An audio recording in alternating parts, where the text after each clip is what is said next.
Super Mayhem. Hello friends, Tim here for the best of Super Mayhem Part 4. There's some pretty classics in this bit, so I hope you enjoy, and I'll check in with you at the end. Have fun! The North American box art for the game looks pretty hardcore. This is largely due to the fact that the images shown are all blatant rip-offs from other hardcore franchises. In fact, the game art features just about exact traced images from the movies Predator, Rambo, and even Alien. When we think of Contra, most of us instantly think of the Konami code. So much so that it is even sometimes known as the Contra code. Enter the right button combo at the start of the screen and bam, you just got yourself 30 lives. Up, up, down, down, left, right, B, A. For most of us, it is moulded into our DNA. So I hope I don't blow anyone's mind when I tell you that Contra wasn't actually the first game to use this code. Konami's 1986 scrolling shooter game Gradius was actually the first game that it appeared in, where pausing and entering the code would grant you most of the game's power-ups. In Europe and Australia, Contra was released as Probotector. This was a great source of confusion to me as a kid when I got on the internet. Everyone raved about a game called Contra and I was left out. Then I discovered that the game was the same as Probotector, except that humans were replaced with robots, which is actually pretty cool. It's speculated the name change and robot swap was done to fit in with German laws that prohibited the sale of media it deemed too violent for children, including content which glorifies war. So I guess it doesn't count if it's robots doing the shooting? Alright Oates, you're in charge for a while, buddy. Toad heard my poem about him and he's suing me for defamation to character. So I gotta go and see my lawyer. To make one bloody poem out of this mushroom head.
Round 2.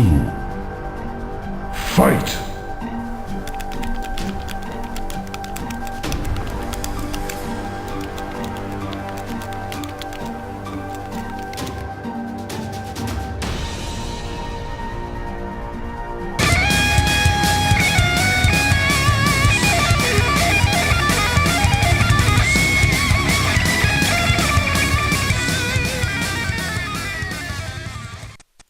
So maybe I'm a little bit biased with this one, since Super Mario World is probably one of my favourite Mario games of all time, but it does have some pretty rewarding bonus stages too. If you collect 100 bonus stars over the course of completing levels, you will be given the chance to win some serious lives. In this bonus game, there are 8 changing blocks circulating a stationary 9th. The idea is basically tic-tac-toe, where the aim is to hit the blocks to stop them changing, and then hope you line some matching ones up. You can win from 1 to 8 extra lives by lining the same item either horizontally, vertically, or diagonally. There was a bit of a cheat to this one too, where the easiest way to smash 8 lives is to just keep hitting the blocks consecutively and as soon as you can. Despite this epic life bonanza, my favourite minigame from Super Mario World is actually this Noughts and Crosses Pipe World. Sure, these are probably more of a special area than a bonus game, but come on, this is 1-Up City! These little areas were hidden in a couple of levels and required you to hit 3 blocks in the right order to unlock a 1-up for that row. It was super frustrating to miss the question mark block because essentially you just pissed away a possible extra life or at least a coin. But man, when you hit all of those 3 noughts, damn, it felt good. Yoshi's Island was simply a magical game. Never was making eggs and throwing eggs more enjoyable than in this beautiful 2D side-scrolling masterpiece. If the gameplay alone didn't get you, then the bonus rounds did. Each level became an epic journey where you didn't just want to get to the end as fast as possible. No, you scoured every freaking crevice of the level in an effort to collect these 5 flowers. All in the hopes that you would get lucky and score a bonus round. If you did land on a flower, you would play one of 6 bonus games such as Scratch and Match, Flip Cards, Drawing Lots, Match Cards, Roulette, and Slot Machine. If you collected 100 points in each of the world's levels, then one of these bonus games would even become playable via the world map. Pretty neat, eh? Despite these awesome main bonus games, however, the third place goes to this hut in the third level of the game. As Otis demonstrated in the intro, this epic minigame was a bit intense. Essentially, you had to push the displayed buttons in the right order so you could throw an ever-growing balloon at a robber in the hopes that it would explode on him and not you. If you didn't have a heart attack and you managed to win, you were rewarded with a 1-up and some new pants. Drawing with your mouse is somewhat mundane these days, but back in 1992, Mario Paint was pretty mind-blowing. The SNES and a mouse? Awesome! For those of you that don't know, the game essentially allowed you to paint things, stamp things, colour things in, and even make small animations. It's probably best known these days for its music creation abilities, where peoples of the internet have taken to making popular jams with the music creator. Even with all this awesomeness, Mario Paint still manages to bring home the best retro Super Mario bonus game with the minigame Nat Attack. Sometimes known as Coffee Break, this bonus game is accessible by clicking on the coffee cup in the menu and sends you into a fly-swatting frenzy. The game features 3 levels of progressively harder bugs, each with the final boss known as Watinga. The game itself is pretty straightforward. Click on the flies, don't get hit, and try not to get too excited. It's super addictive and was even featured on a kids game show here in Australia at one point. There is no end to the game, as once you pass the boss, the game just loops around and gets harder. Despite the small amount of gameplay, this game still has a big allure to this day, and it's no surprise that Mario Paint as a whole received a Player's Choice rating. Starting with number 5, Misleading Koopa Troopers. On the original Game Box and also in Nintendo's eShop, the description of this game includes the enthralling selling point of Koopa Troopers appearing. The turtle-like enemies in the game aren't actually Koopa Troopers though, as the developers ran out of time when it came to reproducing the token ricochet effect of the shells on the Game Boy's hardware.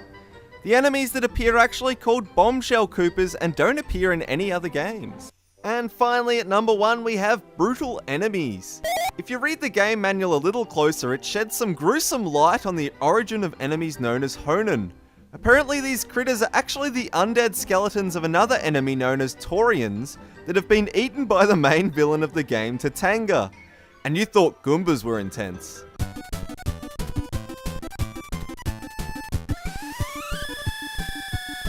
Kirby Facts. Over the lifetime of the Kirby series, there have been games that have started development but then were abandoned. One of these titles is Kirby Tilt and Tumble 2, which would have been the sequel to the first game and was even announced at the Nintendo Space World 2001. Despite being a GameCube title, the game was set to use a Game Boy Advance controller via a link cable and a special game cartridge that had motion sensors. This would allow the player to control Kirby by tilting the handheld in the direction you wanted to roll. In 2002, however, development for the game changed. Kirby was removed and the title became Roll-O-Rama, which eventually was cancelled too. In fact, over an 11-year gap between home console releases after the Crystal Shards on the 64, there were 3 Kirby games that were being developed but never were released. These have now become known as the 3 Lost Kirby games. The first of these 3 lost games was a 3D platformer, unofficially named Kirby GCN, or sometimes Kirby Adventure. This game was even shown at E3 and would have seen 4-person simultaneous gameplay if it all worked out. The second game was a more challenging experiment which put Kirby in a 3D space and allowed players to freely move around. The third game was an animated 2D pop-up book styled game which would have supposedly renewed and powered up the copy abilities. Apparently all 3 of these lost Kirby games didn't meet the quality standards of Nintendo, which led to them being scrapped. Even though Kirby can pack a mean punch in Smash Bros, I'm not sure I'd exactly describe him as being tough. This happens to be what Nintendo America thinks a Western audience wants out of a floating pink puff though. If you compare the Japanese box art to the American releases, it becomes evident that Kirby is a lot angrier in the West. During an interview with GameSpot, director of Kirby Triple Deluxe, Shinya Kumazaki, revealed that all of this comes down to regional marketing. He went on to say that in Japan, the most powerful image of Kirby is that cute image. We think that's the one that appeals to the widest audience.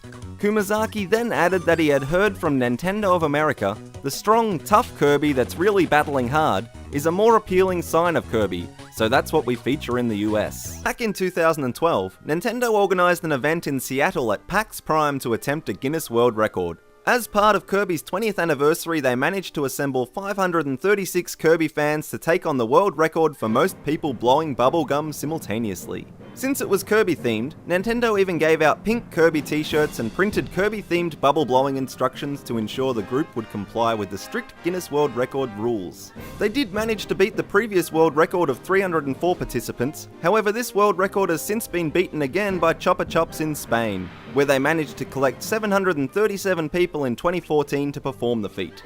No Kirby though. Kirby's design that we know and love today was originally only a placeholder character that was meant to be replaced. Po was originally planned as the protagonist to parallel DDD, and the series would have been called Twinkle Popo. Thankfully there were some issues making the in-game sprite work correctly, which led to then 19-year-old creator Masahiro Sakurai to grow more and more fond of his placeholder character that is now Kirby. Po never made it into any games himself, but he did make a cameo in Kirby's Dream Collection Celebration book, which describes the original ideas for Kirby's Dream Land in which Po would have starred. There was some debate at Nintendo as to what colour Kirby would actually be, especially since he debuted on the Game Boy. Miyamoto originally wanted Kirby to be yellow, while Sakurai was a fan of Kirby being pink. Obviously, Sakurai got his way in the end, but Miyamoto's input wasn't forgotten either. Often when there is a second Kirby playing in games like Smash Bros or Kirby Air Ride, the default colour given for the second player is usually yellow. This colour choice indecision is most apparent on the box art of the debut classic Kirby's Dream Land. When this game was released, the colour choice still wasn't made, so Nintendo's art department made him white to work with the grayscale graphics of the Game Boy to play it safe.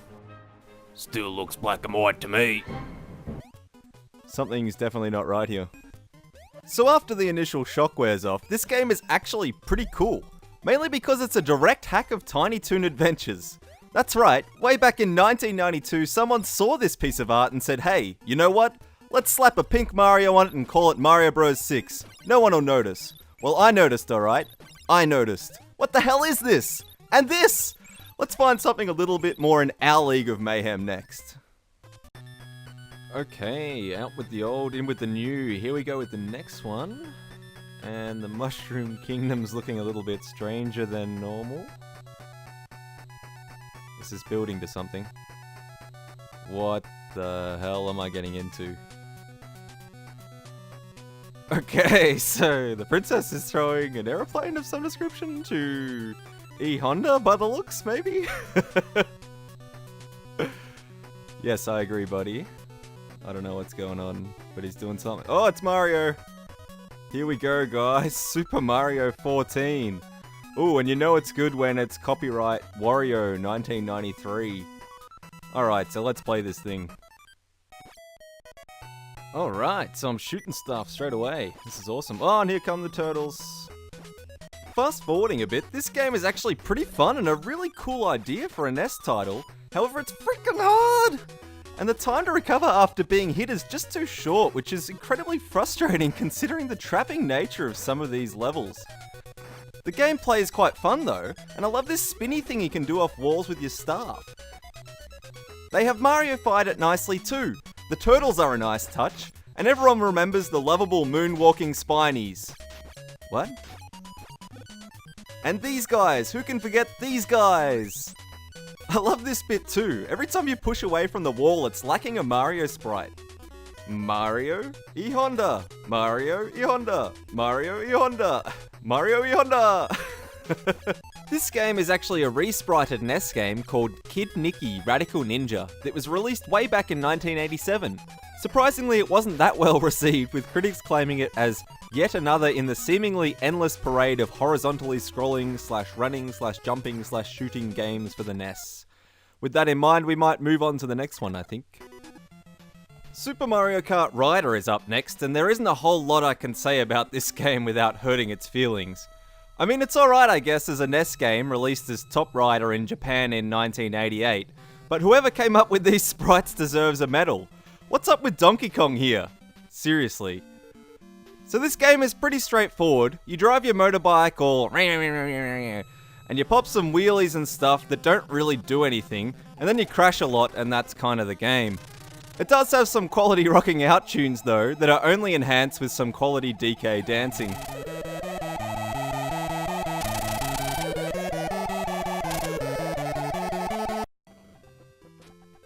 Okay, I hate this game. First levels are not meant to be this hard. I can deal with the fact that cavemen are attacking me. I can even deal with the fact that there are weird pink piranha plant-like flowers behind me. But why the hell do there have to be 5,000 freaking swooping pterodactyls in the first 2 seconds of the game? And then this guy! What the hell? Anyway, I finally realized you can throw your tomahawks upwards, which makes the game slightly easier, but it's still just as hectic. This game was released in 1991 as an arcade machine under the title Joe and Mac, or sometimes simply Caveman Ninja. Somehow it was ported to the NES, and then someone thought creating a Mario bootleg out of it would be a good idea. I have no idea what's going on in this one. Here's me running on a dinosaur, and oh look, there is our local hoodlum Jeff with his prehistoric flying bomb dispenser. I think it's time to go on to the final game. Right off the bat I can tell you this game is loopy as. The controls are sluggish, Mario keeps flickering to a different character, and there are these weird goats in houses that seem to serve no purpose. And are these the mountains from Super Mario Bros. 3 come to life to get you? But you know what? This is actually my favourite Mario bootleg game of the 6 I played. This concept is actually pretty cool. It's sort of half Sonic, half Mario, and some added wacky power-ups. I really don't know what the objective of this game is other than to seemingly run around collecting dice and trying to get to the end of the level.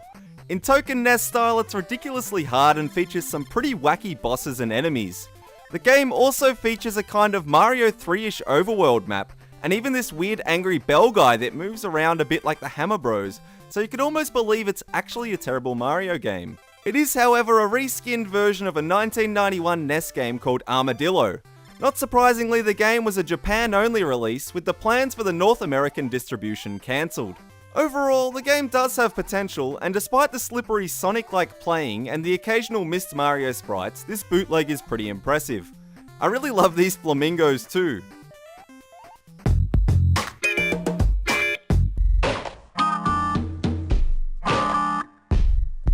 Well, wasn't that a bit of fun and dandiness and randomness and whatever else? If you're enjoying these, please leave a thumbs up. Don't forget to subscribe if you're new, and I'll catch you in the next video. Thanks and bye.